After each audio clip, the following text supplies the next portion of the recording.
I'm just feeling what it says on the stream. Where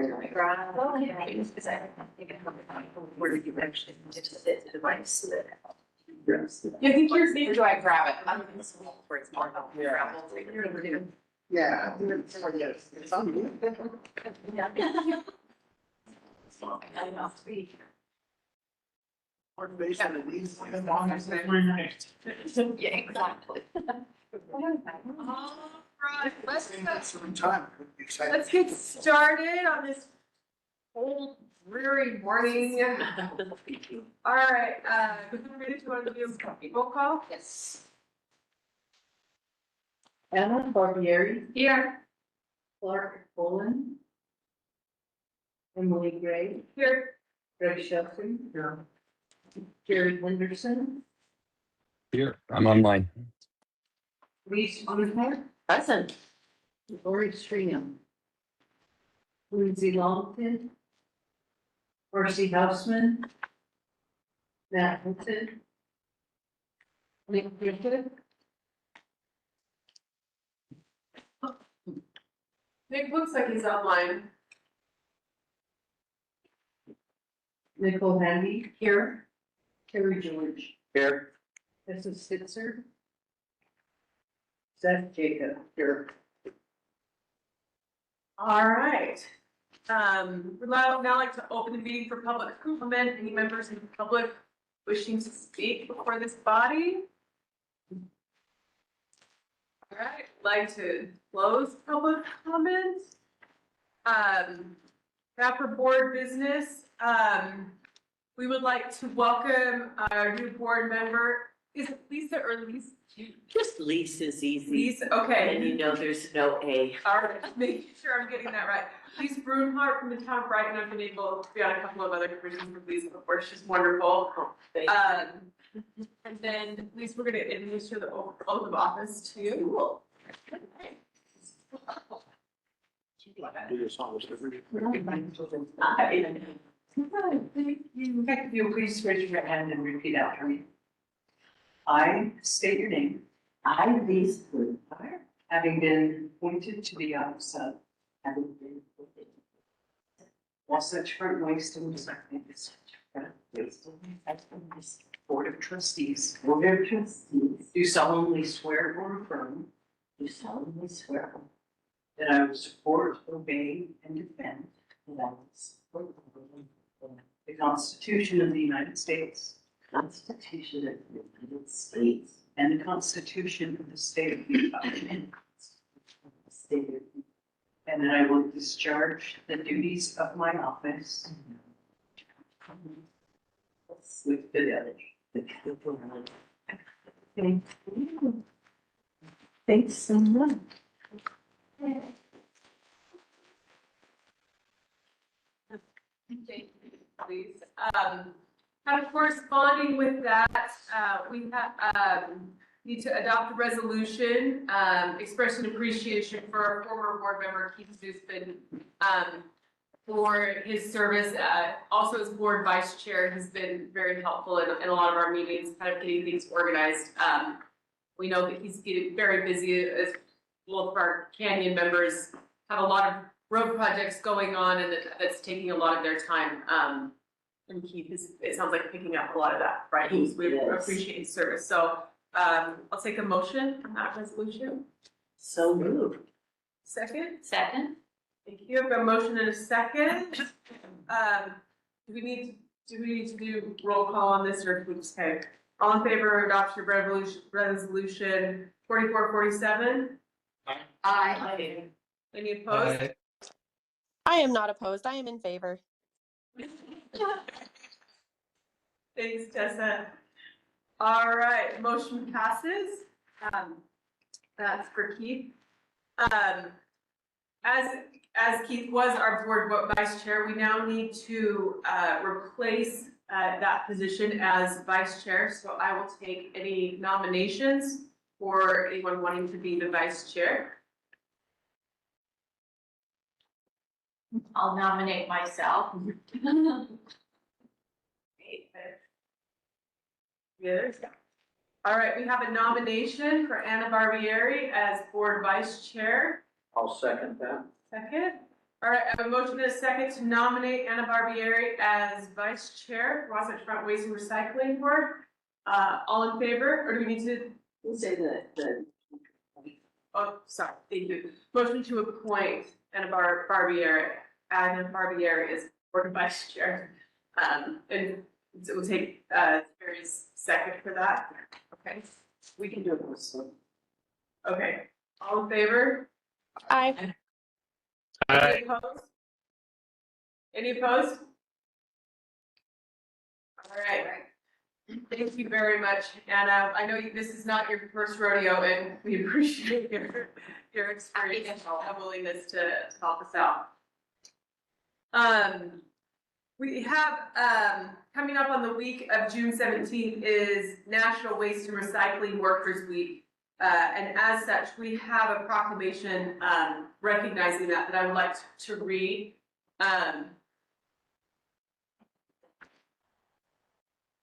We have our employees here. Oh, awesome. They can't read that.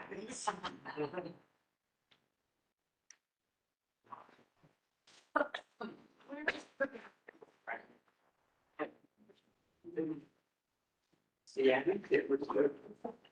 It's like we burn on the side of this. All the way to the front, please. In front of the screen. Everything. Hey, don't stand with the projector. Really good. Then we can go across. Shame in our center. That's probably where you're going. Thank you. It's no, it's not you, Renee. I know. Thank you. All right. All right. Yep.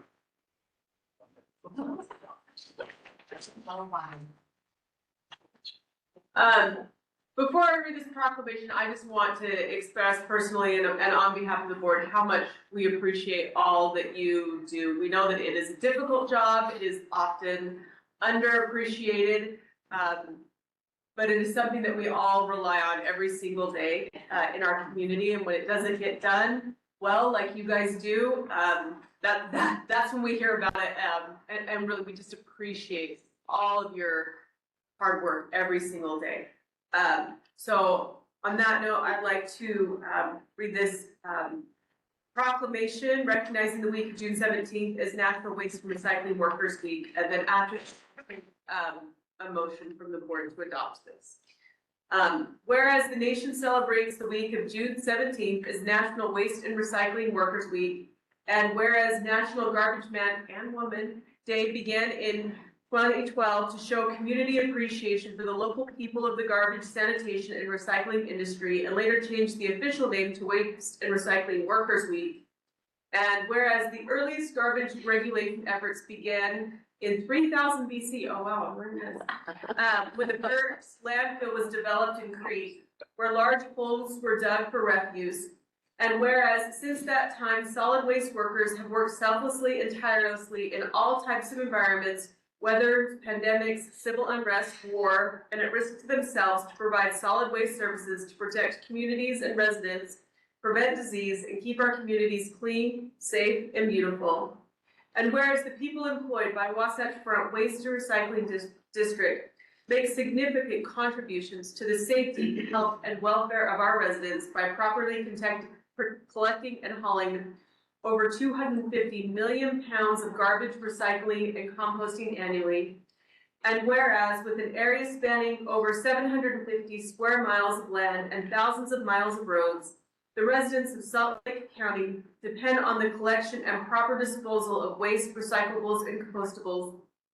And whereas the proper collection, disposal, and maintenance of waste, recyclables, and compostables are vital to preventing disease and unsightly litter.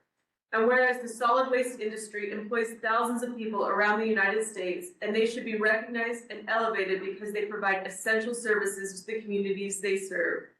And whereas Wasatch Front Waste and Recycling District values and celebrates our local solid waste industry workers for their commitment to our residents, businesses, and communities. And we want to elevate solid waste history, workers, and the profession as a whole.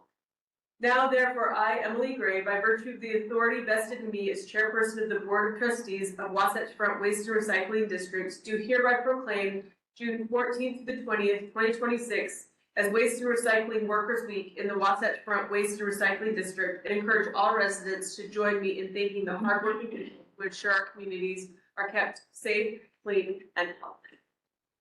Thank you very much. So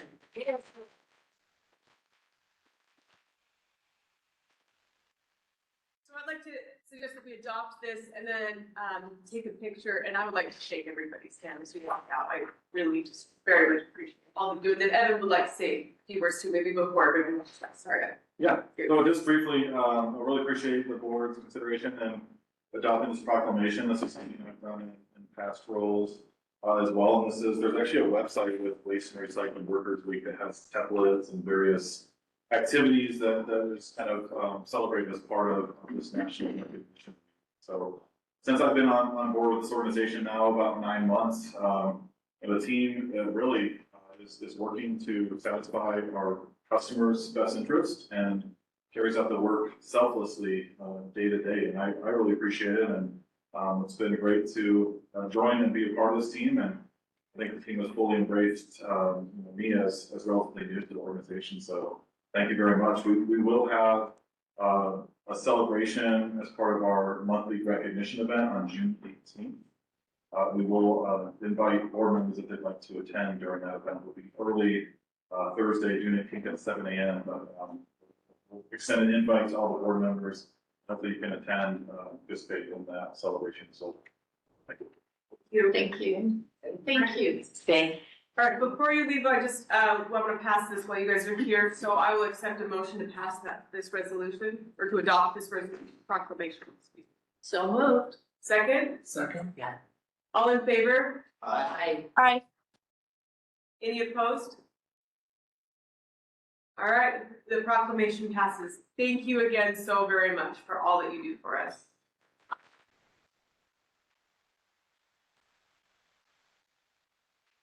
We get a picture of all of you in the middle, and we'll get the board around you, and then. Great. Sure.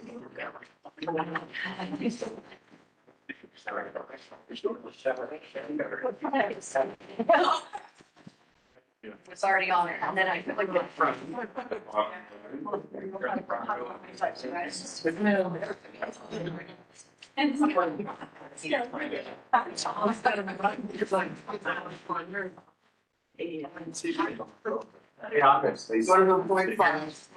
We wishing.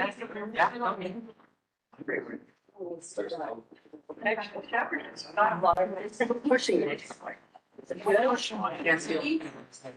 Look forward. We'll do another one. Perfect. Thank you. $50. Thank you. All right. Everyone will stand up. Yeah. It's like you're gonna see back here. Thank you. Everyone says to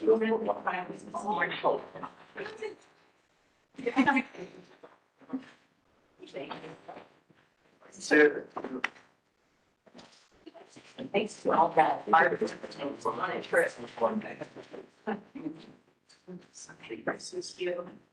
Thank you. Rag. Thinking handshake. And that's really great.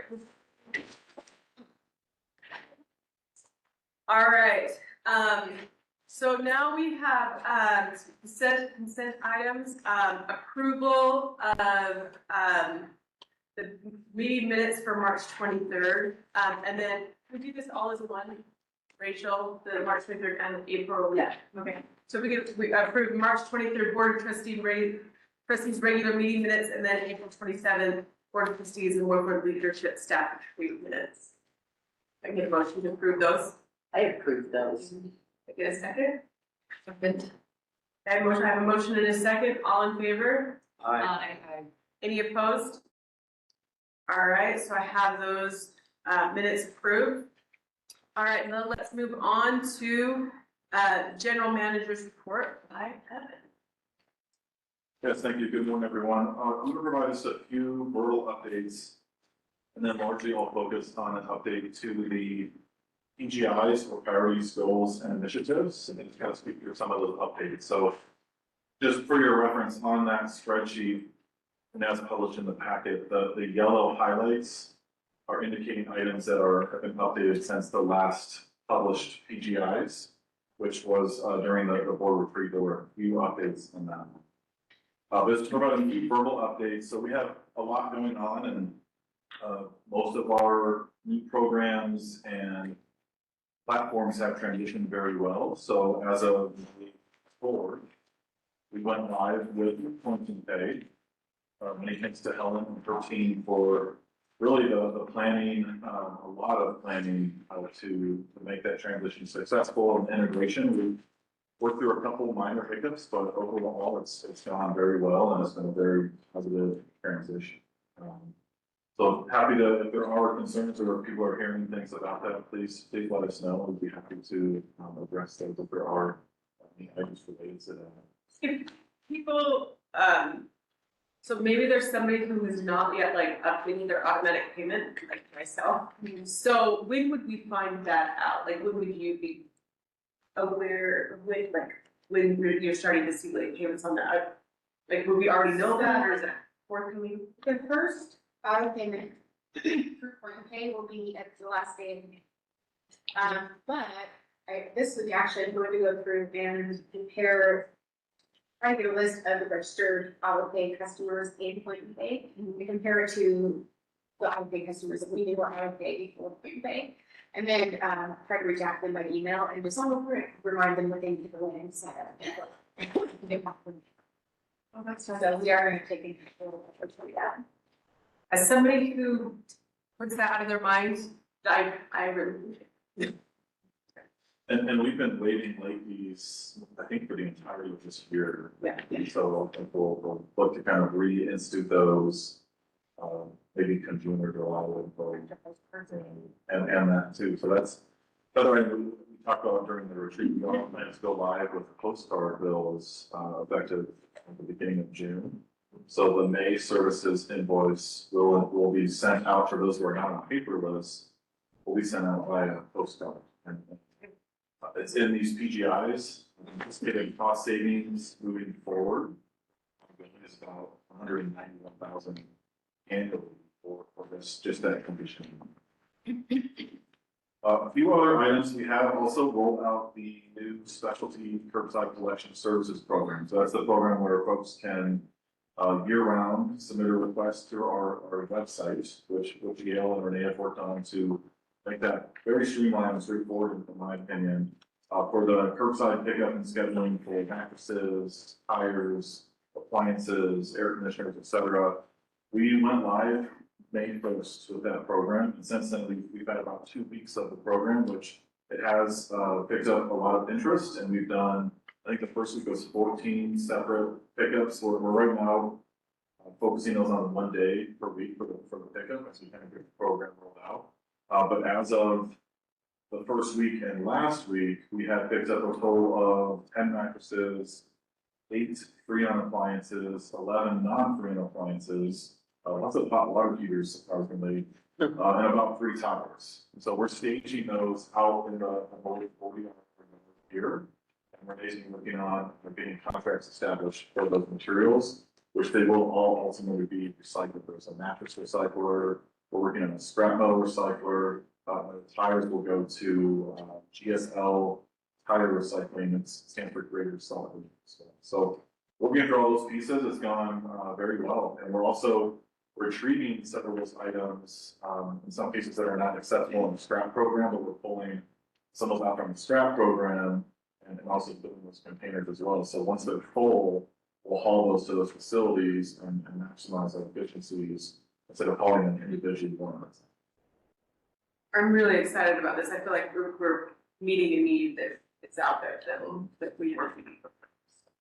Yeah, and we'll continue to track, Renee has worked with her team to develop a heat map as to where the requests are coming from as well. So we'll report more information as that program further, improves and gets this information. So, a few other quick updates. A few months ago, I spoke towards the mahogany radio tower upgrades that we're not anticipating this year, as a rather large capital, cost. And with the tower upgrade, which will be shared with the county, plus new, radio frequency, the new radio that's installed in the truck, we're looking at about $400,000 for that total cost for the year. We are actively evaluating an alternative option, which would be tying in through the Verizon network through a push-to-talk radio methodology. And there's a lot of, government, cost reductions as part of that. And so the quote we've received, and then David's been actually working on this. Looks like we're likely to move forward with that. Right now we've got sort of pilots, but the capital cost to get the mounts for these radios is only about $25,000 to $30,000 total. And that would be the only capital cost we would incur, and then the ongoing cost is no more than $2,500 per month. And so looking at a break even, it's over a decade. If we were to go with push-to-talk radios as opposed to supporting these radio tower capital upgrades and all the brand new radios we had to purchase and install, we'll likely add that to the PGIs as a one-time cost savings, but looking at all avenues to reduce and avoid those costs, and it appears it'll be just as reliable and will satisfy our needs as a second responder, not a first responder, and waste. So that's another update I wanted to provide as well. We'll provide more as we kind of get that more of a final plan and move that forward, so hopefully avoiding those extra capital costs that were not originally planned or budgeted. The final item that I'll get to before I get to the PG. Yeah, but I have to put Yes. on that. This was a county-wide, we had to upgrade, right? Correct. And Woodford can decide not to join that? So our understanding, yes, we've looked at, we don't have any ongoing lease or agreements as part of this tower.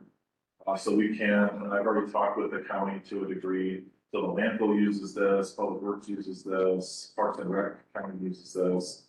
By us backing out, it will increase the cost to other users of the system. We haven't officially backed out yet.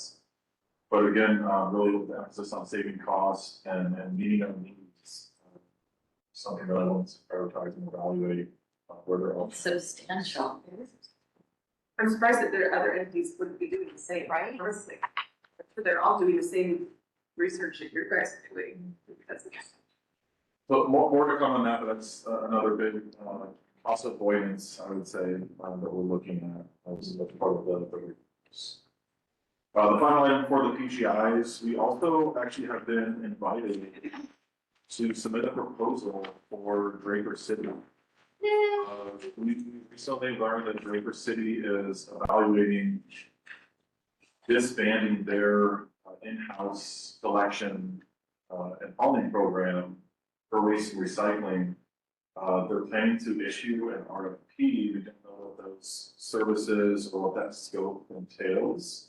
But I also want to be very sensitive that we're not actively entering into competition with other services. So currently they're providing the service as a public service.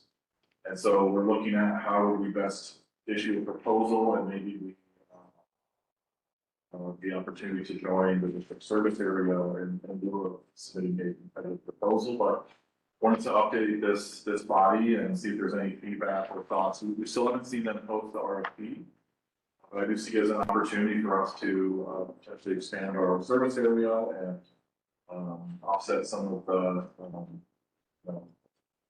losses that we're likely to incur from Airman's active pursuit to withdraw from the organization, but also to maximize our economies of scale and really bring on some additional services for them.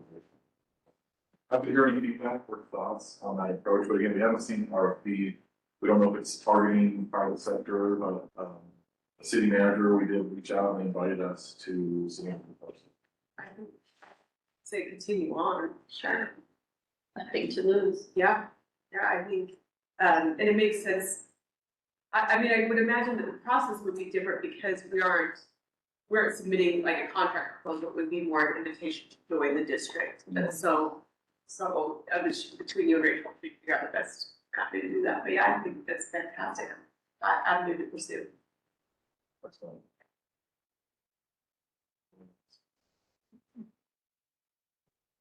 I'll keep everyone informed as hopefully that RFP should actually, likely go on this week, so. So on the PGIs, a lot of these are status updates. Some are not necessarily tied to quantitative cost savings. But we have, continued to move forward on a lot of pieces. One is the first one is the ORG.2, the organizational initiative, is looking at our charter and serviceability. So we are planning to look at that and pursue that, as we discussed during the retreat. So nothing major there on that front. Admin 1.1, we have, through Renee and Hazel, they've developed a first draft employee handbook that will ultimately consolidate over 24 individual SOPs, further streamlining our internal processes and make it easier for staff, myself, or management team to interpret and ultimately have a more comprehensive central document that'll be easier to maintain and update moving forward. Few other items on here, admin 1.5. We have continued to really increase our presentation and the way in which we're visualizing our data. We've got other priorities that have kind of included some of those initiatives, but I think the board is probably continually seeing some of the presentation materials are looking improved and enhanced in that capacity. We have a few items there that we'll go through as well. Admin 2, we are actually looking at, we've canceled that withdrawal impact feasibility study, but we have actually moved forward with a financial impacts analysis that we should have an initial draft here by the end of this month and hopefully a final report by mid-June. We may look at adding some items to that, but that's something that we wanted to look at from an independent third-party analysis and really helps better understand the potential or identified impacts as part of the ongoing discussions. Helen and I will be working on a variety of other items, and then Renee and I will work on recycling processing RFP. We're going to get that out in mid-July. That's admin 3. Let me just skip through a couple of these so I don't spend too much time on this. Admin 7 is us looking at comprehensively our information technology invoices and some of the categories where we're getting billed. We've hit in a couple columns here, but our January invoice was nearly $20,000. Our April invoice was less than $18,000. So we're still identifying new cost savings initiatives. Thus far, for this year, we've identified nearly 22,000 in savings, and for next year ongoing, will be about 26,000. And that's anticipated to continue to increase for us looking at our IT related support from the county.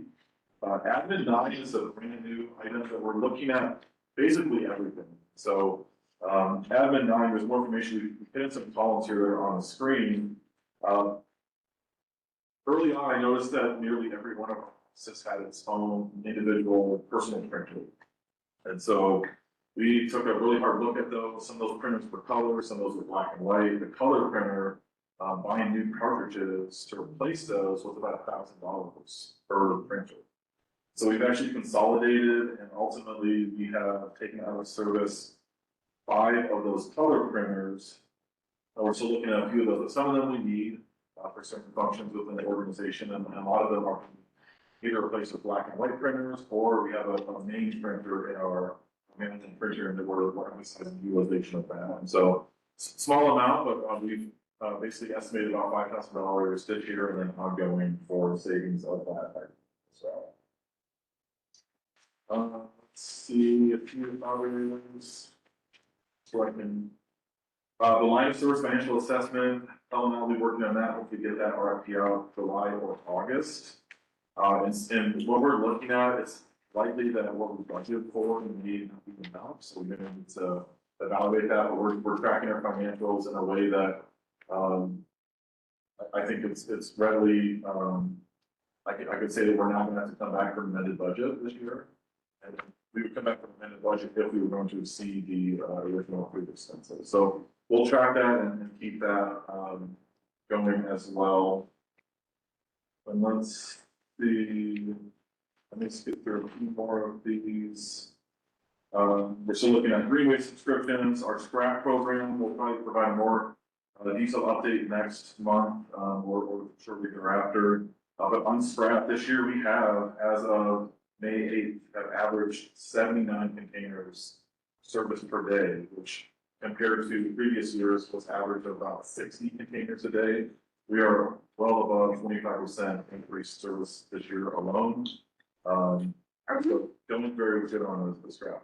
Are we seeing fewer complaints or any more positive feedback from the residents from this at all? Do we know how? That's a great question. I don't know if we've heard much, or, we're playing the central drop-off events, we're doing. It's like, I would say it's mysteriously quieter than historically in the front office, so. I think that's a good thing. It's Yeah. a really good thing. I think so, and I think with the new programs that we're offering, right, the new SHCS, the central drop off, that we're advertising for those cities left, folks that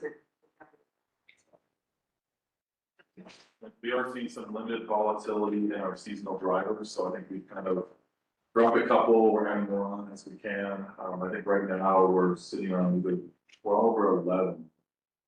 We originally had a 14, but the team is really helping out. CMA leads the scrap program, working with Dave and many others, so it's done very well. We're actually looking at adding recruitments for backfilling some of those seasonal drivers that have. But overall, currently going extremely well as a whole. Let's see, .5 operations. We have actually started a second can run. We've done a limited degree in the past. Right now, we're pretty good, so we kind of had to pause that. But basically, we have some of our drivers going around and looking for, to have a second can out, and we come back and make sure that they're, are they getting billed appropriately for those. If we identify that they don't have a second can in there, we should do a separate work order, and our container team goes out a second time and verifies that second can is ours. And so once that is completed, then we actually add to the bill and correct the billing for those second cans. But we do find that some people say they don't have a second can and vice versa, but year to date, what we've identified is an additional 36,000 in revenue as part of that initiative. Then ongoing next year, given that people don't remove their second can, will be an additional 46,000 in revenue. So that number should continue to grow throughout this calendar year as we get back to the second can. So, huge discrepancy. Yeah, that's huge. You know, like how we got to that place? 'Cause that's Are really they stealing cans from someone and? like. Yeah, I mean, how are they getting these cans if we I don't know? have some suspicion that maybe, so we get a lot of people that move homes, account changes. I mean, So in the refunds that we offer, and those are also checked by our cards, people call and say, I just moved here, but I don't have a second can. So potentially the neighbors take that can when someone moves out, or the former homeowners take the can to their new residence. Right, so that transition doesn't happen, and so tracking every one of those and doing an audit for all of those will take a lot of time. But I always ask Helen, like when I'm signing up for these refunds, like, they never have a can, well, where did it go? Yeah. So it goes somewhere else, somewhere, somehow. Can you chip them? We have RFID chips, but our trucks don't have the arms and the readers. That is a technology we could look at in the future as well. And our drivers, have been collecting 1,000 cans a day. To That's a try to lot. value every one of those on the ground. So. Okay, so how many total cans did you find so far that we're not billing for? Well, we've added billing, so 192 trash cans, second cans. Yeah, 29 recycled cans and 1 green use. And so that's, equating to a difference in monthly billing, but the chart was very hard to see on the far right-hand side where we've calculated the additional revenue we'll see this year and then the ongoing revenue for 2020. So something we'll continue to do and, there's probably a lot more out there, but it's. Sneaky. Yeah. Just to. So that's a good one as well, and then final, we just go to the bottom line, Renee, just to the bottom. So when I first introduced this, and there's a lot of times we had savings up front, but the first published amounts where we showed quantitative savings was on March 15. Originally it was about 500,000 one time in 2026, so we increased that to about close to 660,000 this year, so we increased it by about 159,000. And ongoing for this year that's newly identified is again about 445,000. We've increased that by roughly 250,000 since the initial PGIs were published in March of early this year. And then we discussed earlier the savings from 2025, we've carried over that 1.82, I believe. We've carried over a portion of that is further described in this miscellaneous column, but 1.24 is continuing ongoing savings as part of that. So the upper area is what we've identified this year. The bottom area is what we've identified this year, plus the ongoing savings that we've continued to realize from last year. Those were RIFs, reclassification of positions, optimizing routing, price and proximity models. And so this year, our total one-time for this year's cost savings, we're almost at 1.9 million. And then the ongoing of those, as we identify in these columns, we're close to 1.7, but we're at 1.685. So we'll continue to update these, bring these back, track these, and further evaluate these cost savings. We've not added in the video review of reported missed pickups, so those will be things we'll look at, I think, at the end of June of the year as well. So this will continue to evolve, and we'll continue to add and document where we can quantify the cost savings for these throughout the year. He's fantastic. Yeah. Impressive. Really Job well done. Yeah, it's largely a huge team out there, and everyone is really helping on a variety of fronts through all of these. That's all I have. Any questions? Comments? Great, yeah, really great work, everyone, really, Yeah. we can pass on that, wow. They're really, really great. All right, Helen. Quarterly report. So first quarter, 2026. First slide we have, as usual, is our revenues. They look about what we would expect for this time of year. We are a little bit low on miscellaneous revenues at the bottom there, and that includes late fees. And as Evan said, we have waived late fees for the last few months, and we'll continue to do for maybe another 2 months or so. So that will remain just a little bit low. Otherwise, everything is that what is expected. So let's talk about there. And if you have questions about this slide. Okay. The next slide is our personnel expenses, and they look a little bit low. We haven't started paying the temporary labor yet for the scrap program. When April and June come around, then you'll see that go up for that program. Miscellaneous benefits includes employee awards and tuition reimbursements. And we did have the Apple Award this year, which was a cash award for the first year. And so that is paid out in February, and that's why you see that 58% there for miscellaneous benefits that has been spent for the year of the budget. But that's why that's what I this year. Are there any questions or comments on this slide? Okay, next we have our other operating expenses. You can see we spent about 21% so far this year. As I go down this list, things are looking pretty much as expected. We have our bank fees that are at 32% for the first quarter, and we'll of course see that continue to increase. That was budgeted with the anticipation that we would charge that transaction fee that we decided not to charge this year. So we have a really good idea of what that is going forward, since we're not charging that fee. But you will obviously see that increase higher than what we would have otherwise expected. Let's see, our professional services are a little bit higher this year as well. That's because we've had, a little bit higher attorney fees and we have engaged a lobbyist. And so those were unanticipated things for this year that we can budget for, especially the lobbyist.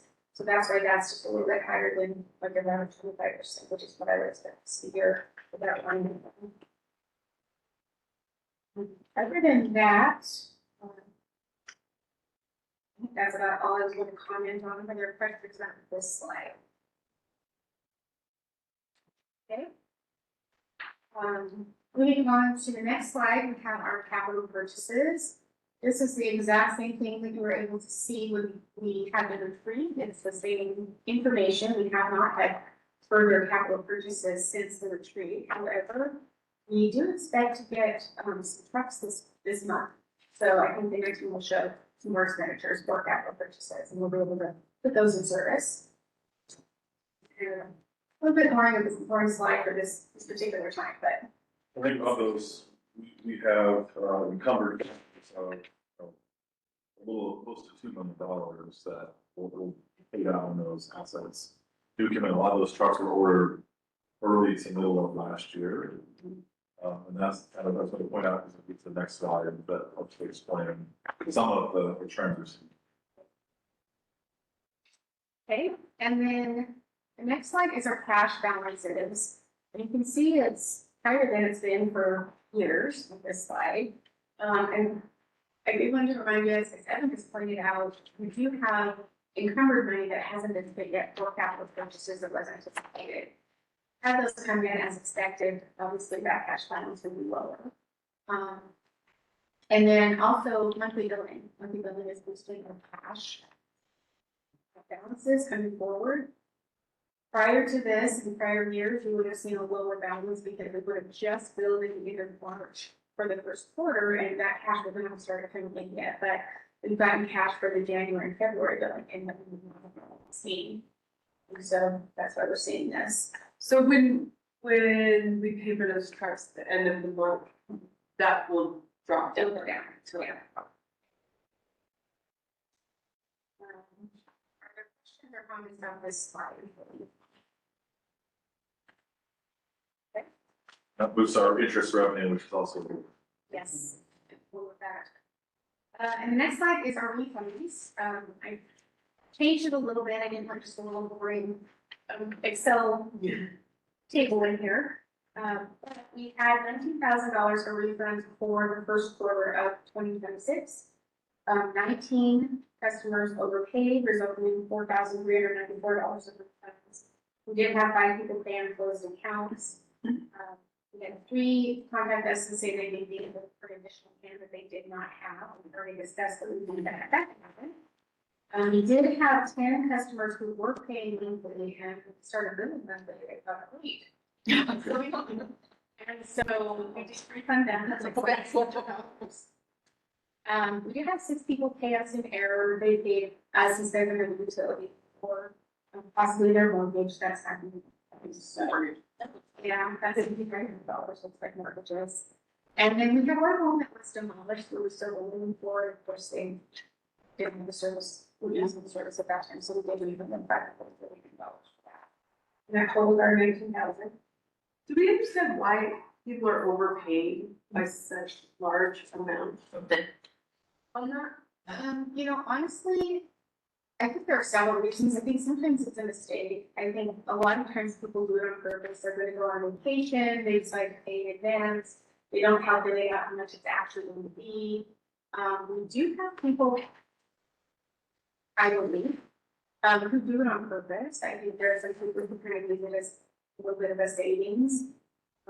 They don't overpay a little bit, and then later they come back and ask us for that happens. Kind of hassle. Yeah, it's an administrative issue for us, but we're in close to it, so. All right, next we have our maintenance costs. This one shows how much our costs have gone down for maintenance we had for this year. We did anticipate part of it. We had increases that we knew about from county shop labor, and I think everybody knows that we use the county for our maintenance.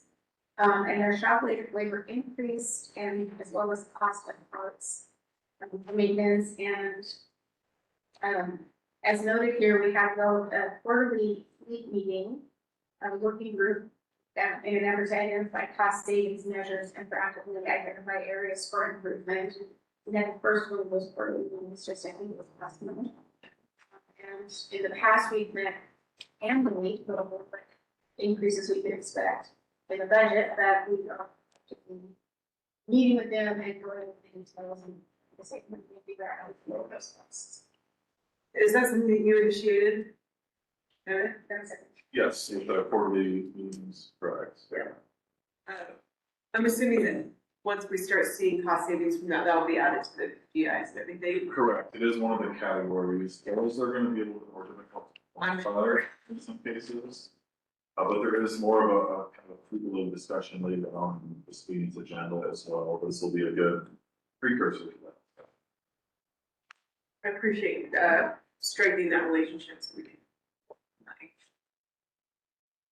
Okay. Next slide is our fuel and mileage. And in 2026, we're paying a little bit more in fuel. We can see that in 2025, we paid quite a bit less in fuel from 2024. It's creeping up again. Of course, we all know that there are things going on geopolitically that are causing some of this increase. But on miles driven, at the table at the very bottom where it says miles, on the right-hand side, we're about in line with what we've had in past years. In 2025, we have driven 219,000 miles. In 2026, so far, 223, almost 224,000 miles. But we did purchase some diesel trucks instead of CNG, and kind of see a little bit of a flip in 2026 on the usage of fuel. Because of that diesel purchase, and we'll see that more, of course, as we go on. Getting some diesel trucks coming in this one. So, are there questions, comments, concerns about this slide? So why more diesel trucks instead of the CNG? Because the capital costs have become a lot different, where the CNG trucks, the cost of those increased quite a bit, and it was just significantly less for us to go and purchase the diesel trucks. And then we also had information that the diesel fuel prices might start decreasing. Of course, that hasn't happened because, as we discussed, there are other things at play here.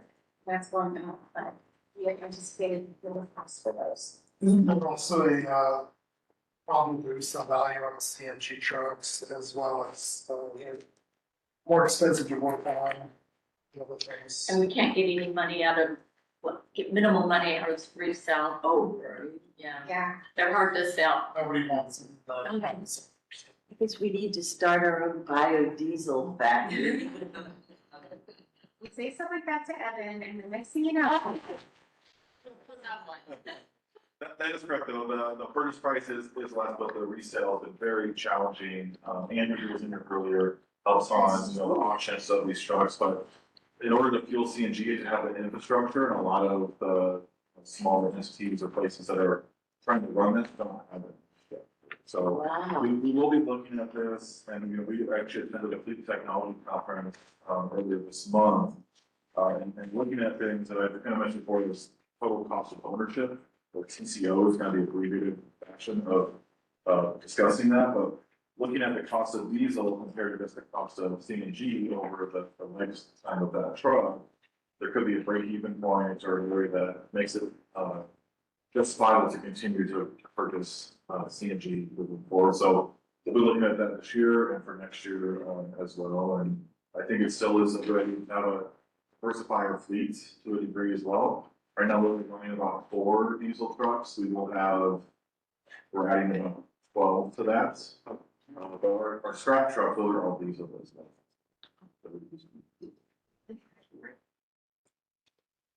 That's all I have for you today. Thank you so much, Helen, for all you do. All right, Renee, we have a presentation from Renee about University of Utah recycling survey. Yes. So this happened actually back in October of last year. We did a partnership with the University of Utah's Masters in Public Policy program. And they sent out a survey request to all of our residents via electronic only.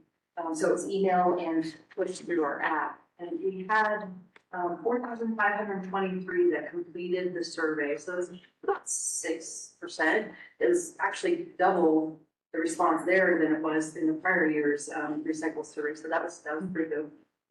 So I'm just gonna go over a couple of the high level findings that they found. So what they found from the survey was that 90% of our respondents said recycling really is important to them. And their confidence is high, but there's still key misunderstandings, which I think we hear that, you know, when we go to councils, when James is out speaking to, you know, our schools, you know, specifically around thin steel cans, plastic bags is still a confusing topic. Glass, scrap metal. So those are some key topics, and we're really excited about this information because we're able to use this with our sustainability coordinator and do a little more education on that, right? And surprisingly, 37% of the respondents felt confident that the recyclables are actually being recycled. So, yeah, and I know Evan and I just in a few, you know, council meetings that we recently have gone to, folks actually asked that question. They're like, are recyclables actually being recycled? But that gave us an opportunity to explain, yes, they are. And one of the things we're excited about also in that new seasonal container, you know, collection program, you know, like the tires, those are going to be fully recycled and used for other items, same with the mattresses. And so it helps us divert more items away from the landfill. So It might be nice to include that into the messaging for that program too. yep, good idea. It's been a couple of years since we heard that, oh, China's not taking recyclables anymore, so it's all going to the landfill anyway. So that's why there's that perception out there. It hasn't been all. And then most of the barriers that the residents that responded found were what they felt were unclear or hard to access information. So what's interesting is, you know, it leads into the next bullet point, which is they want simple, accessible guidance. You know, those stickers that we put on our recycle bins, I think have really helped. So they want more of that. And it's funny to me because I'm like, oh my gosh, so they want, you know, mobile scanning apps.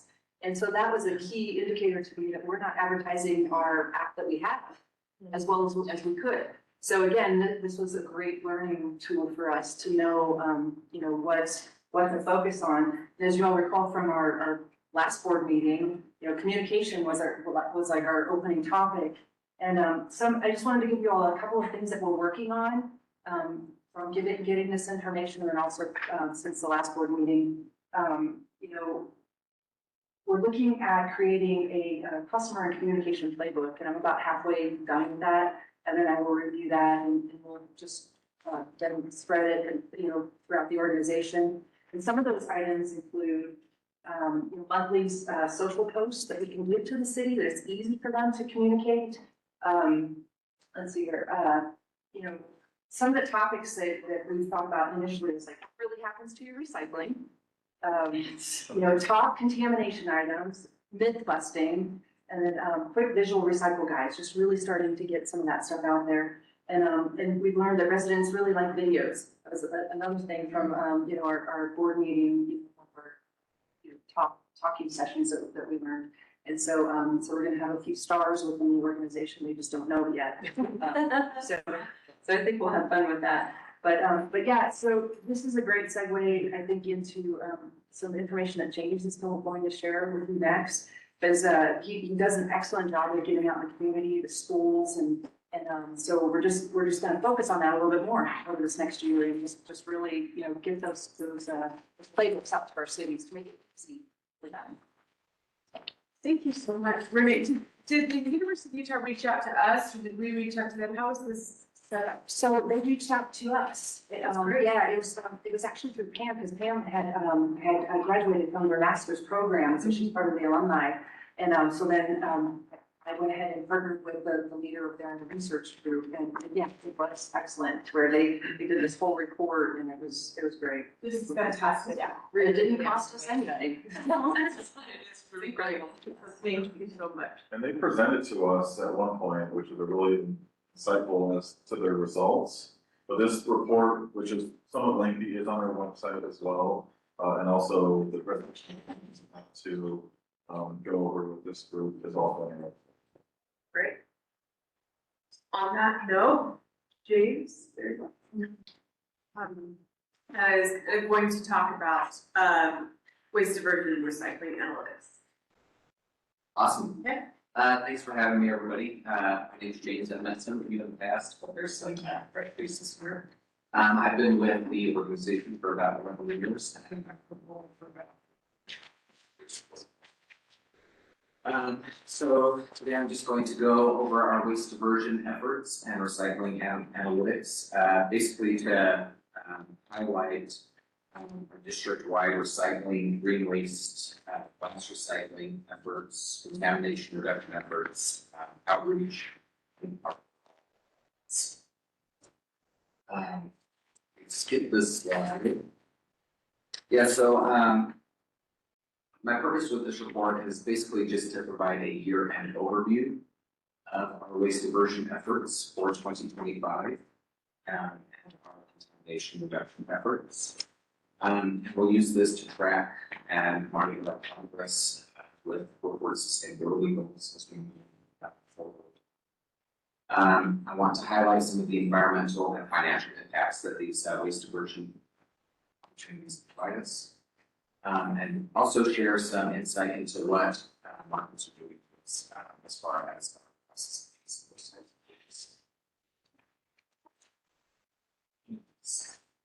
yeah. All right. So some of the benefits of waste diversion, I'm sure you've all heard them before, but they bear repeating. It provides several benefits. Recycling and composting first and foremost reduces our need for virgin materials and conserves natural resources. It also reduces greenhouse gas emissions associated with landfilling and new manufacturing. It also preserves landfill airspace and extends the life of landfill by diverting those materials from landfills and other sources. And then lastly, it supports a circular economy by reintroducing those materials back into production.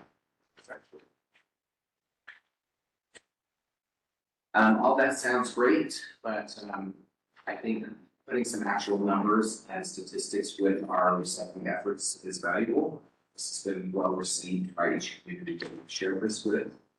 Throughout the year, we conduct regular sample sorts that give us an idea as to what materials are coming into the recycling plant. We have a commodity breakdown. We conduct these sorts monthly to give us that breakdown. And we can use total tonnages to estimate the tonnages of each commodity. We then use the EPA WARM model to estimate total resource savings. So looking at total tonnage of recycling is impressive, but to put tangible savings on the board, I think definitely makes it a bigger impact. So using the warm climate model, we estimate a reduction of about 219,000 mature trees, a reduction of 92 million gallons of water, 50,324 metric tons of greenhouse gas, a reduction of 102,864 megawatts. That's just for last year? This is just for last year, and this is district-wide. We can break this down into each municipality. As well, using that same model, the EPA also has a high level that can break down individual impacts. So for cans, your recycling bottles, etc. Their individual impact. So looking at our diversion rate across Woodward, unfortunately, we were down in 2025 to 17.98%, a little bit below our 15% diversion goal. However, it is a small amount, 3.9% in 2024. And we're seeing tonnage reduction across almost every metric as far as refuse, recycled glass, and green waste. Trees is the only exception. We did see a significant increase in tonnage on our Christmas tree program to 36 tons. So why do you think there is a drop in all of those? I speculate that it's a wider consumer sentiment situation. I think maybe people are consuming less or behaviors are changing with people. That would be my speculation as far as that goes. We're still seeing significant buying on the programs. We're at about 19,000 tons of recycle, 8 tons of glass, but it's consuming maybe a little bit less. Interesting. And then this is diversion rates by cities. We know that diversion increases as resources are available.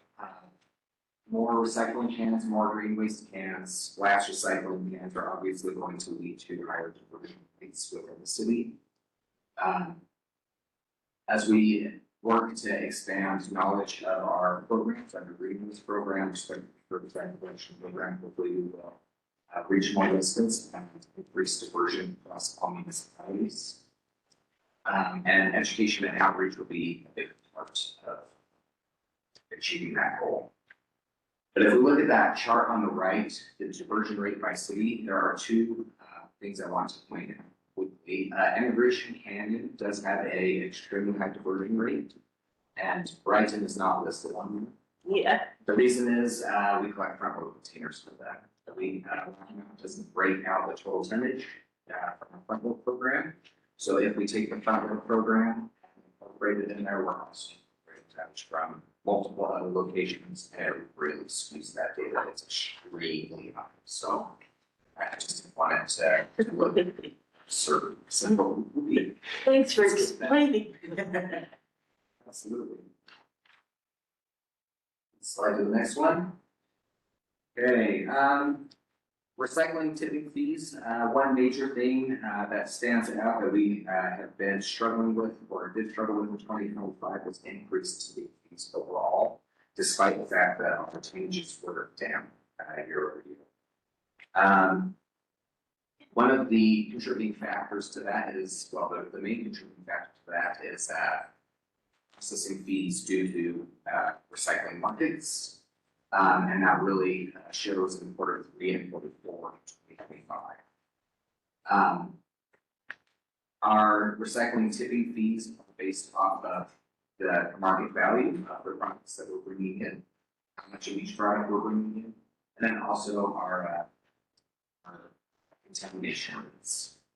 So we are trying to address the recycling tipping fee difficulties that we can through addressing contamination with our quality assurance team, education and outreach, driving participation in reporting contaminated cans, and our loose tag program. So I'll dig into that just a little bit later. We can go to the next slide. So these are our monthly tipping fees at each material recovery facility. We can see in March, waste management was down to $20.26 a ton. We saw significant increases over time, almost up to $80 towards the end of the year. Rocky Mountain Recycling was a little more consistent. We were at a low in the beginning of the year in May at $30.21. But we saw an increase up to just under $65 by December. So we're following similar trends. But definitely an increase again in 2024. Last year, right? Processing fees for recycling. Jump to the next slide. These are all the materials that are accepted from the different groups and their value over time, the rebate that we get. As we can see, our most predominant resource being fibers cardboard took a significant increase from 2024. However, it is slightly for 2022 record. We were trending down at the end. Metal markets maintained pretty healthy status throughout the year. Not too much of a change there, but a big problem we have is with our plastics. We can see a sharp increase on the HDPE. On quarter two, those are like our clear jugs.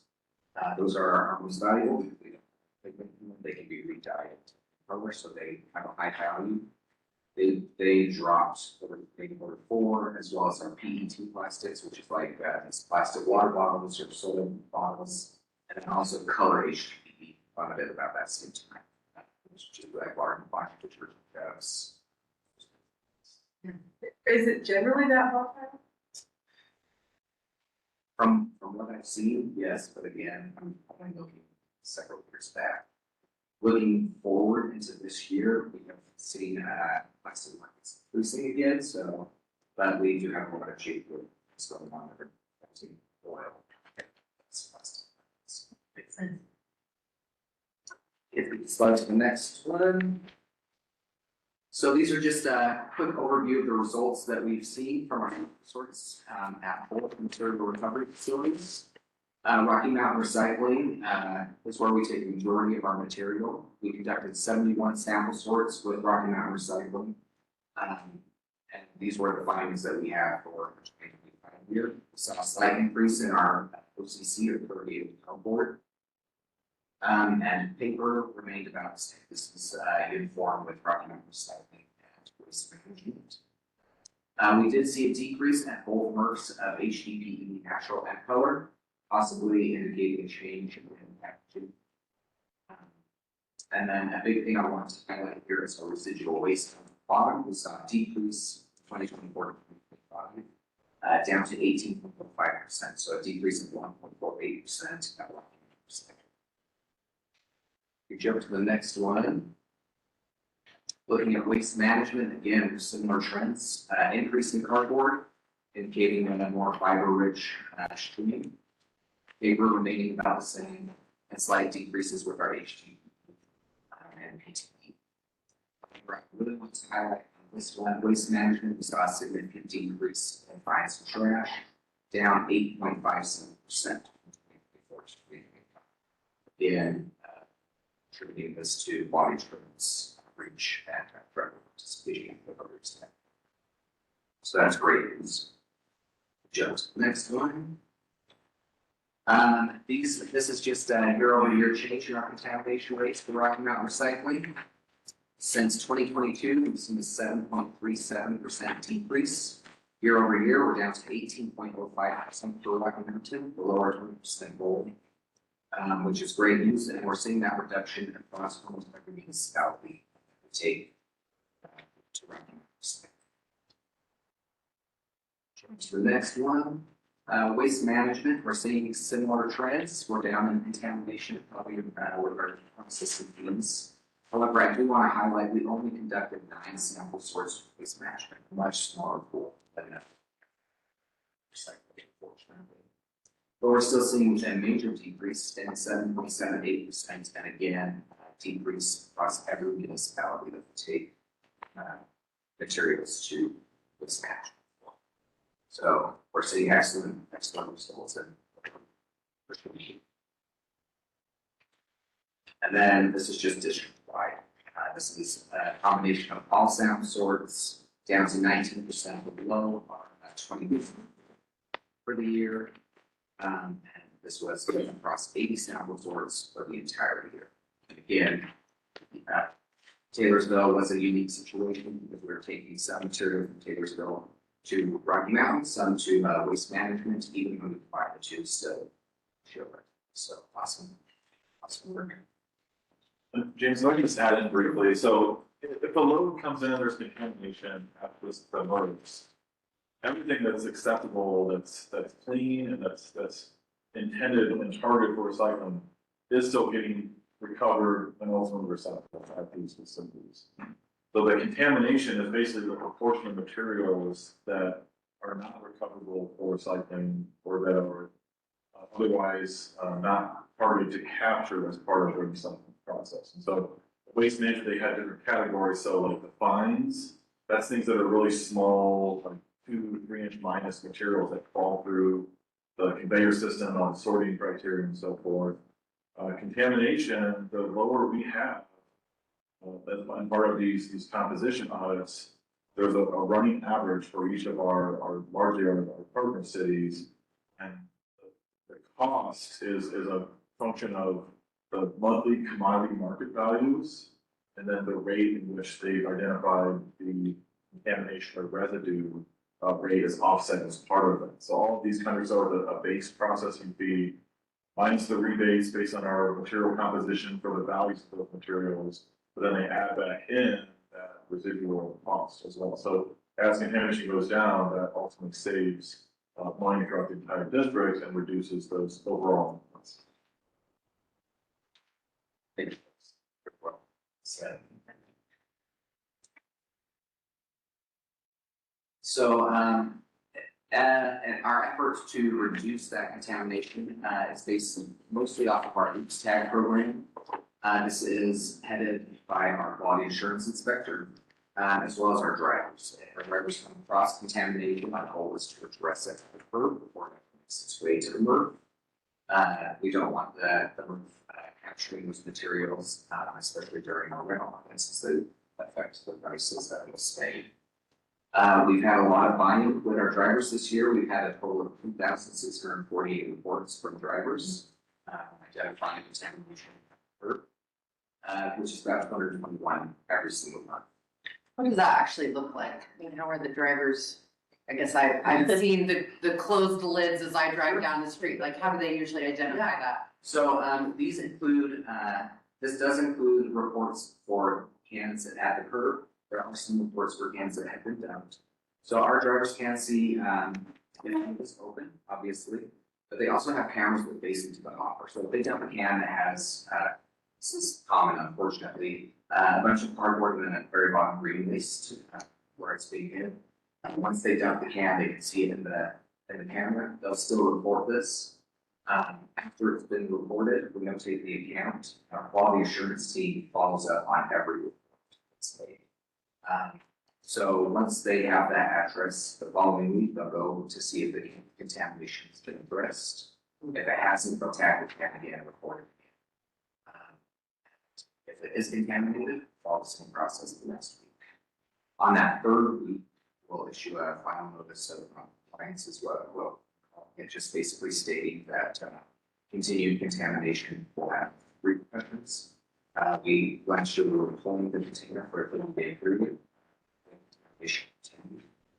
So once they received that final notice, also reached out via email to inform them the dates of contamination, pictures of the contamination, recycle can guides to try to address it, or recycle guides just any resources to try to resolve the issue.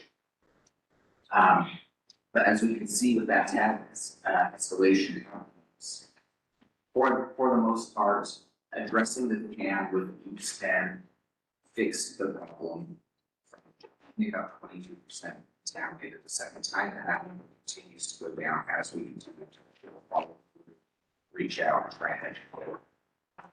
Of the 2,600, it did end up pulling about 47 of those after contact, maybe them escalated to their.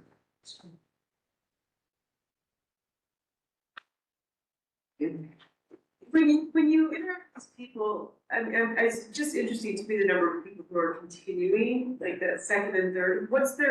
Is it an attitude issue toward recycling? They just don't seem to care. What's changing? Some of it is. Yeah. Some of it is. I think some of it is also. I think I hate to say this, but we have a broad base and a small crew to follow up. And I think that some people have been looking over time that they're getting away with it. So maybe if they get tagged the first time, I think the mentality sometimes is, well, I got to live 5 years, I'll just continue. And I think we're seeing a lot of results from having consistent follow-up on specific addresses from the quality assurance. We have to be just to really really are going to resolve right there. Yeah. And sometimes, unfortunately, people do use the recycled can as their overflow. I think that's where we're See. maybe more of that. Maybe. And these are some great examples of that. Our quality assurance, team member, Kevin, who was in here earlier, I just want to shine a light on how much he's doing for this program. He checked 3,506 containers last year himself. He's very busy. This is in addition to other things that he's doing. But of these, we do have some examples of each type of contaminant that we're running across. And we do have things that these are most common. Wood and food waste, glass, green waste, styrofoam, scrap metal, trash, as Evan was saying, I think does make its way into the recycle can, especially if that garbage can's full. Or if it's been empty, then I have a bunch of trash moving outside. I'm not gonna go into next week. I think it's the metal. And plastic bags.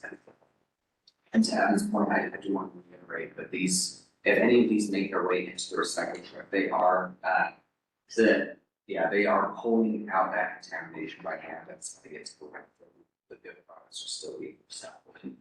So. All right, moving into green waste. Our green waste diversion program has shown a lot of success over the years.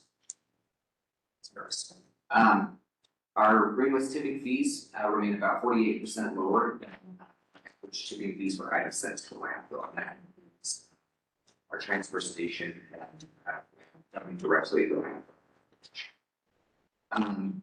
Our green waste fees are remaining consistent year over year, that's $17. Green waste is great because it diverts materials from the landfill, saves landfill airspace, reduces the emissions, methane emissions in the landfill, and contributes to that circular economy. Salt Lake County landfill captures that, they compost it, and they redistribute it as a high grade compost back to the community, so that's fantastic.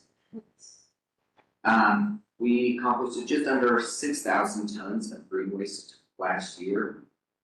You can see at the top of that far right bar, total tipping fees paid for green waste was $101,698. If we were to dump that same 6,000 tons of green waste at landfill transfer stations, it would have been significantly more. We actually reduced tipping fees by $108,000. So it's a great resource environmentally, cost savings.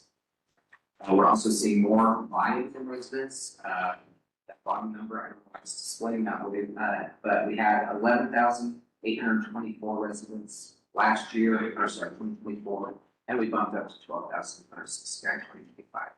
And I hope that we can really get some benefit from this program. So, it's the page number that stands on the. oh, it's, Yeah. okay. Glass recycling has also been very beneficial for us environmentally and cost saving ways. We do not offer any tipping fees for glass recycled at Momentum Recycling. Last year, we recycled 836.16 tons. And by recycling that through Momentum, avoiding those fees, we reduced tipping fees by about $30,000 for 2025. Glass is great. Not only does it save airspace and support a circular recycling economy, but you can recycle forever. So it's definitely something that we want to continue to capture as much as possible. From 2022 to 2025, I think this number really drives it home for me, but a reduction of $120,000 in tipping fees for glass alone. So that's great. We did see a slight decrease from 2014 curbside glass container subscribers. 2024, that's 946. 58 people, so it's not absurd. And effective June 1st, I believe, Renee's been kind of tracking, but Momentum Glass, they're opening routes for curbside subscription services in both Kearns and in so that conversation will increase. For us, it's a pass-through. We support the administrative billing side of Momentum, just the actual collections, but all the central sites, that's another thing that Kevin, who does our QA, he hauls most of those last containers as well. or the public, also tomorrow.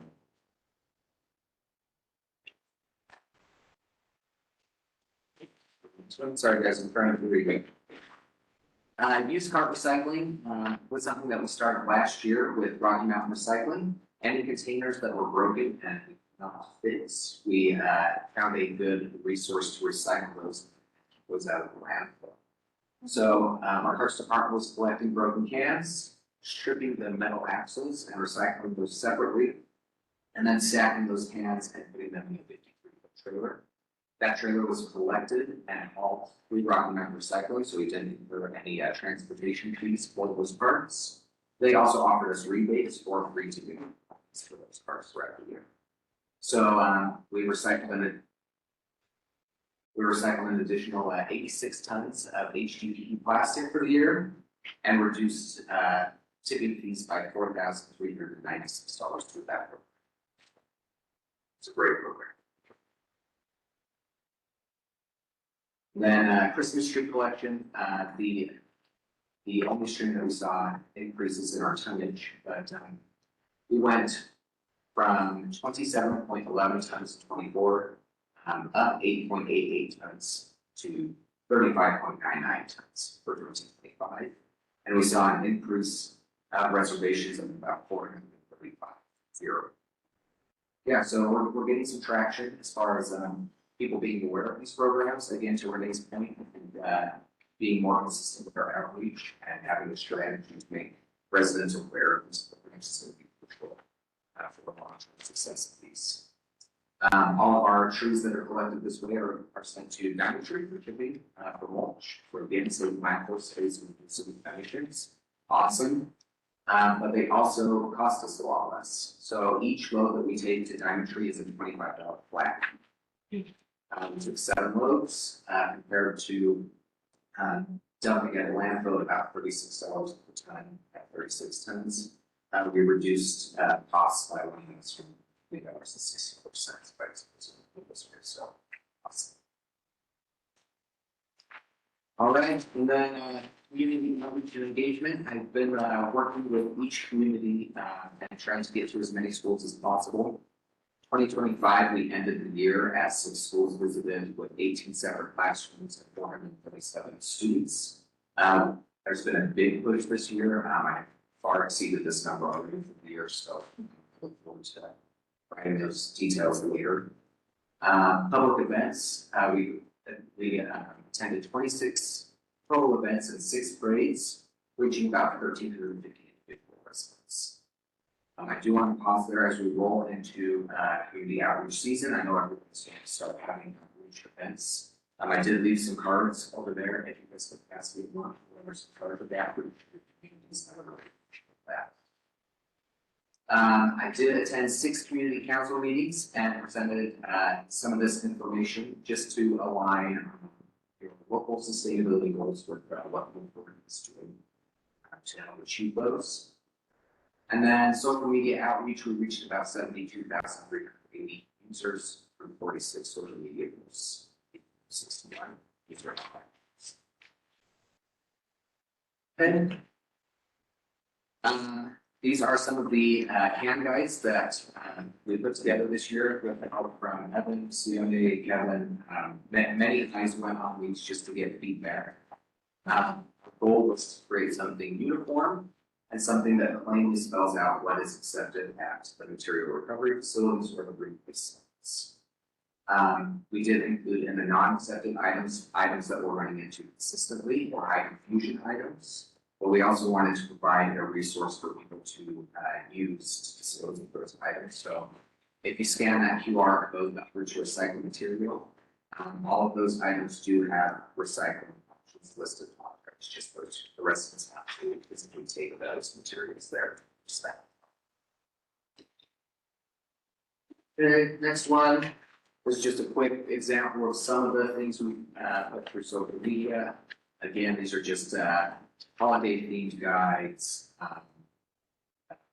common issues that we're facing, like bag materials, dispelling of some myths or programs that we're working, like the lease tag program, and then also highlighting some of the services that we're providing.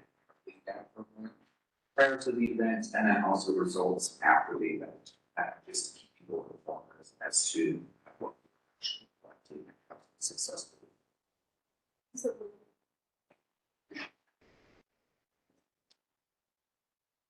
Yeah, so these are key takeaways and summaries. Do you guys have any questions when we? I'm trying to hurry. You're fine. I really appreciate getting doing. It is really helpful to see, all that you're doing, all that we're doing, the ways that we're continually trying to engage with the communities around us. And it just makes me happy to see all the good that we're doing. Any other questions or comments? All right, thank you so much, James, again, appreciate you.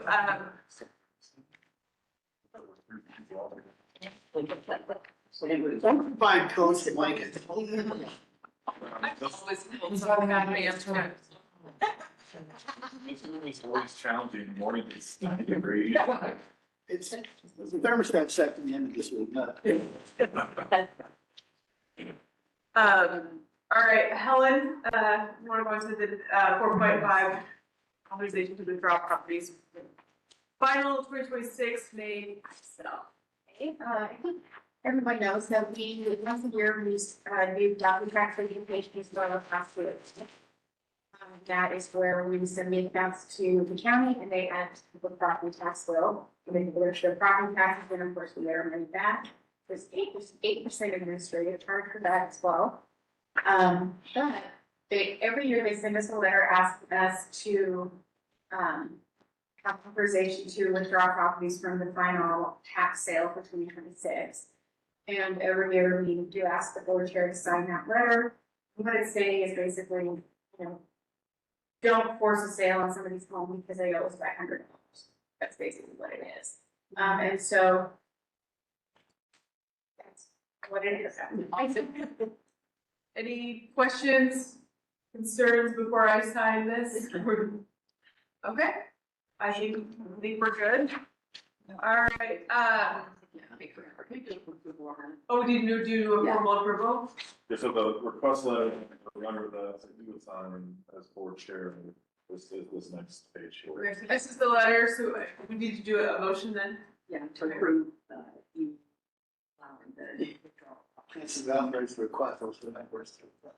All right, can I get a motion to approve the allowal of, what is it? Allow for the withdrawal of properties. Right, from the tax sale, new tax bill. So, Second? Second. All in favor? Aye. Any opposed? All right, okay, so that is approved. And then 4.6, just really briefly, this is something that we were trying to get to in our board retreat. We still would like to go over with the board, and so we're just talking about our fleet issues and so it's moving forward. Yes, thank you. We could be quite brief on this. There's a very high level agenda item summary. And next month, we're planning to maybe look at some other items as well, but within this material, we've kind of included some historical and current information. Dave's put a lot of really good kind of dashboards together. I think we saw the green waste one back at the retreat, but now there's a fleet one here as well. But there's a lot of things we want to start looking at, and maybe some things we may want to assume if there are areas of prioritization that this body wants us to look into and bring back more information. And we're really looking at how can we reduce our fleet maintenance costs, what types of technology should we pursue. A lot of the larger collection hauling companies have integrated routing software in their trucks. Those are things that we do plan to pursue and look at in the future. Those are capital intensive up front, but also reflects a significant cost savings over a period of time. But also the integration, implementation of those systems are very intensive as well, and oftentimes require a full-time person that's kind of a project manager in those capacities. So we're not really looking at that currently I'm asking for any sort of, approvals, but there are ideas of certain items, you know, for example, should this district even consider, pursuing its own in-house fleet maintenance program in the future? Kind of everything is kind of on the table here. What type of things should we pursue, and or evaluate moving forward? We all obviously, as we've just seen, an increase in our fleet repair and maintenance costs. We're seeing an increase in our information technology support costs as well. Some of that's in here as part of this, the attachments on this agenda item as well. But ultimately, we're looking at what ideas, what recommendations should we consider prioritizing for some of these items. This was meant to kind of be one of those breakout sessions during the recruitment bit too. But if we can go to the next page, Renee, this just shows from 2021 through 2025, our increase. The blue bar is our fleet repair and maintenance costs. Obviously showing an ongoing increase in that. The next page is the dashboard that David's put together, which has a lot of really interesting and insightful information here. In the middle, I know it's hard to see on the screen here. This is in the board packet. But our year-over-year change, if we look at 2021 through 2025, the very middle chart there, 2021, our total maintenance cost was about 3.3 million. In 2025, we were about 4.86 million. So from that time frame alone, we see a 44% increase in cost. So fairly substantial as a whole. Our overall fuel costs haven't really spiked or changed too much. I'm starting to think that CNG is a much more resilient fuel type, whereas diesel is very volatile in some cases. But I'll pause here and see if Dave, is there anything that you wanted to maybe point out specifically as part of the staff board or things that we should maybe comment? Talk about our people understand that we're running on Main Street. So when you're running on Main Street, that's gonna is how many units. Units come instead of. And then one other thing, Renee, you can scroll to the very bottom of this dashboard. Table on the yeah, there. So David does a ton of integrating data and working with Renee and her team and Jorge as well. We look at this cost per mile type formula. So if we look at that bottom table there, there's a total cost per mile, there's also the maintenance cost per mile as well. And so the maintenance cost per mile has gone up again from 2021 was about $2.74 per mile. It does not include the fuel. To 2025, we're about $4.20 per mile. So seeing those increases and I guess quarterly fleet meetings we're looking at. But again, we continue to see increased costs from our service providers as well. So we're going to go to the next page there. We also did meet at the end of last year with the fleet departments and kind of review their trend, but also their adjustments and their rates. So we did see a $6 per hour mechanic rate increase this year, which is also attributable to our increased costs. But also we look at the labor hours that they've incurred for our trucks since 2021 and through the program, there has been a continued increase in that as well. We also had fuel costs estimates and forecasts here. Originally, we thought that diesel would maybe go down in segments. CNG again has been very quite resilient and consistent throughout those years. But if you could also go to the next page, Renee. But hold on just a second. Yes. Go back. Those labor hours haven't increased to the same percentage that our costs are increasing. Is that, am I reading that right? Because it looks like that those labor hours have only increased by roughly, I mean, 2021 to 2022 was 1,000, but really since then it's been pretty flatline. So I guess I'm just trying to understand where it's continuing, where the costs are continuing to increase. Sure, absolutely. I think a lot of it's going to be attributable to parts and supplies. So the older trucks, also the parts are more difficult to find, they become more expensive. A lot of things are purchased from, global markets as well, so. I think Dave could probably speak more to this, but, you know, we do incur a fairly, large markup when we buy the parts as well, but, so the county fleet, they manage all of the repair and maintenance of the streets. So we have our team that oversees that, coordinates that, helps to, facilitate all of those maintenance and repairs as well. But the next slide kind of shows more or less where some of these costs are maybe coming in. So if you can just zoom in a little bit there, Renee. So the mechanic hours is an hourly rate, and we're largely using the heavy duty labor rates of $135 per hour. Again, that's increased since last year. But we also have the shop fee is the kind of environmental fee where the disposition of used oils and fluids and other things like that are actually taxed on. And then the parts markup is a big one. So this is through our agreement with the county fleet, but there is a 26% markup on all parts. And that's where we're seeing a lot of those costs and seeing the increase. And that's an increase in counting that's on, that's 26%. Correct. It's to cover the overhead, the management, the building utilities.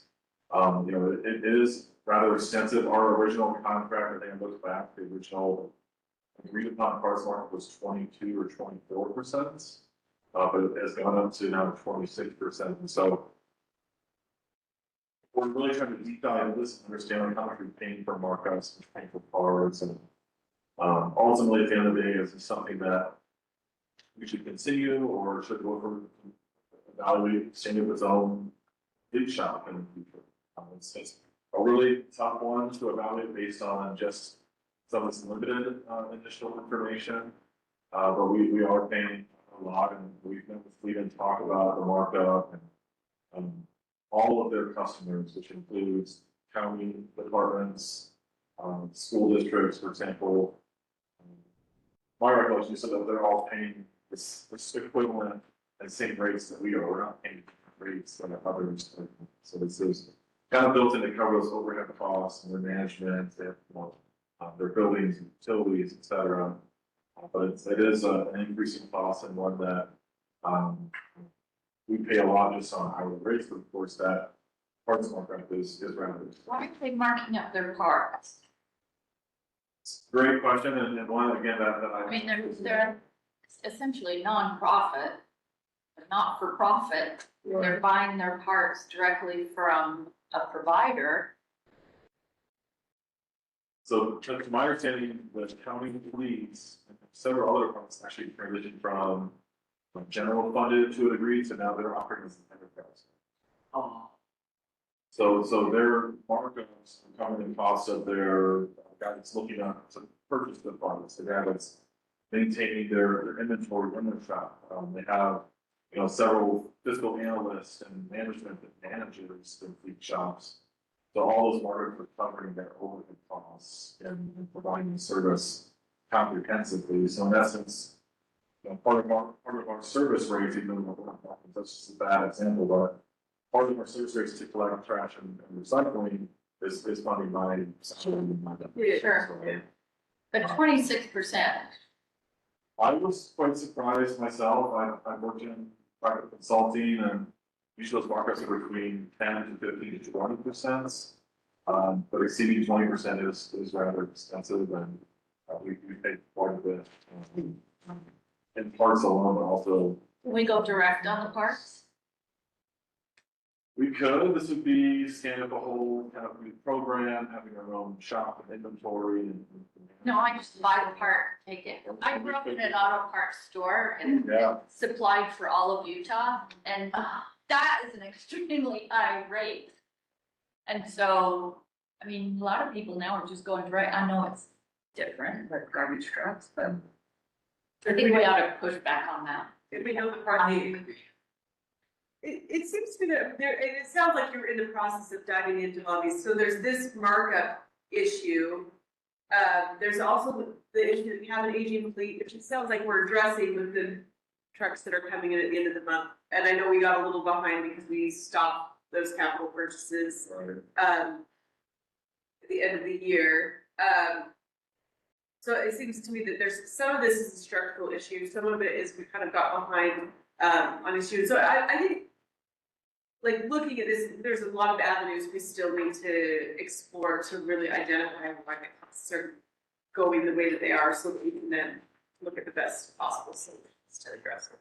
Correct, yeah, this is something we're gonna continue to evaluate, it's part of the quarterly meetings, and, I've kind of, in a nice diplomatic way, I've kind of closed the discussion with them on some of these items that, to me was sticker shock, or Yeah. better understanding it, but at the same time, is that markup fully justifiable? There's also this shop fee, which comes through as a environmental charge, and that's the actual shop fee is based on a markup on the labor that we're incurring. That's to maintain, you know, the PPE supplies, fluids and filters with kind of some of the general consumables. But also getting rid of the used oil and antifreeze and things like that does also cost money. It's based on their enterprise model. Compared to last year, the highlights of where things did reflect an increase. But the market has been that way for a period of time, but our original contracts, I believe that original market was secured 22 or 24% of funds. So, Evan, I also wonder, so it says, I mean, we have the option to work with the county, we have an option to create our own in-house, but are there other private shops that service like these larger? There are, and I believe there was an analysis done back a few years ago, looking at what it would look like to use a private shop. So one thing that's good with county fleets is that we share a crew room with some of them. They're right where we park our truck. There's a lot of synergies and efficiencies as part of where they're located and where we are at as well. And they were great partners. They've been very responsive to our questions and, So if that analysis is already been done, it's not. Historically, I'm not sure if we have, I don't know if we have a compilation of all those results. But looking longer term, and the city of Flagstaff has own in-house fleets and mechanics. They were largely enterprise funded, but the model was much different than this model that we're seeing here as well.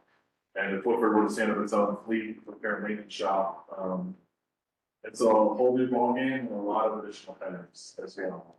But it's something that could be worth pursuing and could be an opportunity to continue to reduce costs and minimize the costs as part of our fleet management. But we know that county fleet, we're about a third of their entire business. Wow. They told us originally on.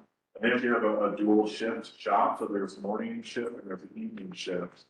And that evening shift is what keeps our trucks on the road and minimizes the number of trucks that we have to have on a daily basis. So there's a lot to consider as part of this. To me, there's definitely sticker shock and some of the things that former Barry brought up, and others that is the market justifiable in some cases, and how do we help to partner with the counties that maybe have a better model for some of these services, especially given the word out further there. Yeah, I think it does put us in a good leadership position, even if ultimately maintaining that partnership is the best option. I'm gonna say, one other topic, Renee, if you go to the next page, we're also looking at our county IT services. This is one where we've identified some cost savings. But if you scroll into that a little bit, those top two categories, so anytime you have an account with a Outlook and Microsoft account, it's covering a variety of items. But this year we did see, again, additional increases of their user rate went from about 87 to roughly $103 per user per month. These are things we're looking at, consolidating, trimming back, identifying some areas that we don't need or how to consolidate some of these accounts. But I also went back and looked at our original contract with county IT services, and the original rate for the network access account was about $50, maybe like 56, 58 or something. So it's gone up substantially. And so from 2020 until now, it's been increased about 80%. So again, further begs the question, we've seen reduction in cost, but would Wilford look at an in-house IT person? Will that help us to save money and the cost? Could we look at a third-party IT service provider? We do lease this building, we're under the county's ownership in this building as our rents. But as we look at things longer term, what would make more sense? What may make sense for us to manage these in-house? So we pay for our telecom expenses, our phone lines, and all of our IT services, including our user accounts, our emails, Adobe PDF accounts, our GIS accounts, our VoIP phone, our customer service phones. And so just earlier in the PGIs, as I mentioned, it wasn't shown on the screen, but it's in the PGIs as well.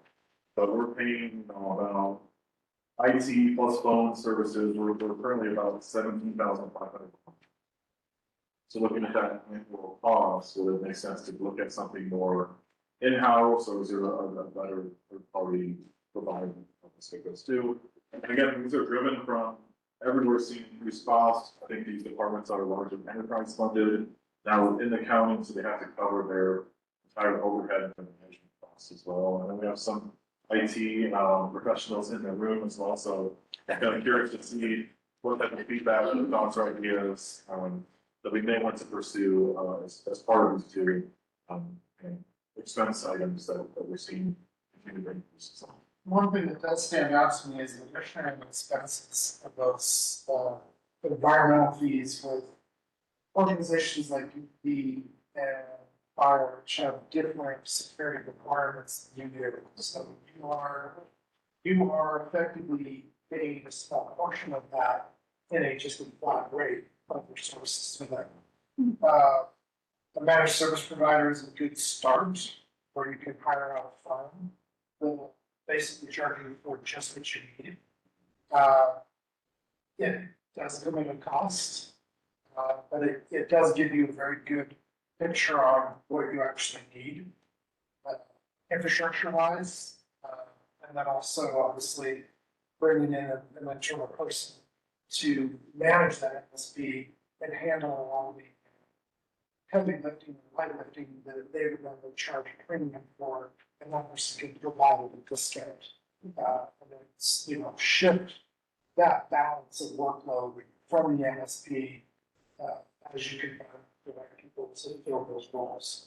It can eventually cost you less money. It's kind of like paying for a cloud subscription of something. I mean, those are supposed to be cheaper than having your own internal IP that you pay $100,000 a year. But the reality is you always spend more with those cloud services than if you were to do it on premise. It's just more range. So, which bag you would carry? Yeah, it's a fun evaluation. So a lot of this discussion will just kind of bring awareness to board members, maybe something to think about, working to evaluate all these items. But if there are any ideas or recommendations or areas that this body thinks we should pursue from a prioritization level, we'd be happy to hear those, that feedback. I think where I am at this point is just, I want to continue to gather information before I feel like I'm comfortable indicating a direction. That's what we have for this item. All right, well, last item, we have a Harriman, city withdrawal status update for mention. Yeah, I'll be super duper brief. More or less, what we just wanted to let you know is that our conversations are on. Hoping to have some more. We'll have noticed perhaps that you might have gotten an email today from Harriman. Another resolution indicating their intent to withdraw, which isn't necessarily new, it's just they're doing so under the statute that got passed. But that doesn't necessarily mean that we're going to continue to attempt to get a negotiated withdrawal, and that's I think both parties prefer So we're still working on that. And that's basically the update, it's just letting you know that it's kind of been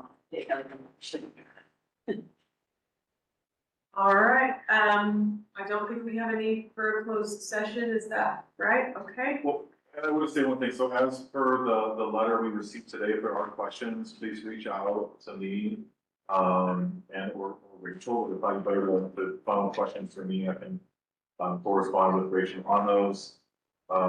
Some of the content may seem concerning, but we're looking through that to make sure that it continues to satisfy hopefully both parties and minimizes to the degree practical any impact to Wolford as a whole and our remaining partner cities throughout. So more to come on that, and again, feel free to reach out to me. Thank you. All right, do we have any other board business? All right, we have some items for subsequent board meetings, that we can look over at your leisure. When I get a motion to adjourn. So. Second? Second. All in favor? Any opposed? And we are adjourned. Thank you. Excellent. I should have put all of that. Was it good to be informed? Please. No, we won't. No. I was watching that. It was on. Lord.